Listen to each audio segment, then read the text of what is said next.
একজন স্ত্রী স্বামীকে সবসময় বেশি টাকা পয়সা কামানোর জন্য বলতো, আর স্বামীকে খুব কঠিনভাবে অপমান করত। দিন দিন এমন আচরণগুলো বেড়ে যেতে লাগলো। এত কিছু করার পরও স্বামী টাকা পয়সা কামাতে পারছিল না। এভাবে একদিন স্ত্রী তার স্বামীকে ফেলে অন্য কারোর সাথে চলে গেল। যার সাথে চলে যায় সে বলেছিল তার নাকি অনেক টাকা পয়সা ধন সম্পদ আছে, তার বাপদাদারা জমিদার ছিল।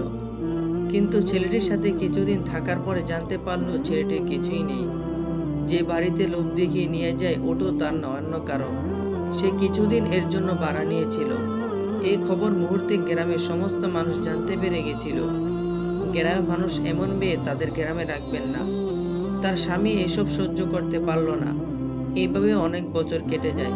স্বামী ভালো একটা মেয়েকে বিয়ে করে সংসার পেতেছেন। হঠাৎ একদিন আগের স্ত্রী তার বাড়িতে আসলো, আর দেখতে পেল তার স্বামী আগের থেকে অনেক বেশি টাকা পয়সার মালিক হয়ে গেছে।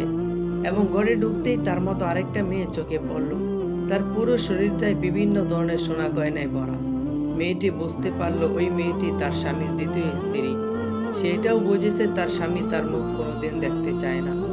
তার স্বামীকে ফেলে যার সাথে চলে গিয়েছিল টাকা পয়সার লোভে পড়ে, সেও কতদিন পর তাকে ছেড়ে পালিয়ে গিয়েছিল।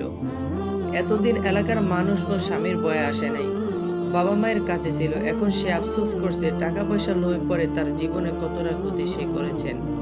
তাই টাকা পয়সার লোভে পড়ে কখনো স্বামীকে ছেড়ে চলে যেতে নাই।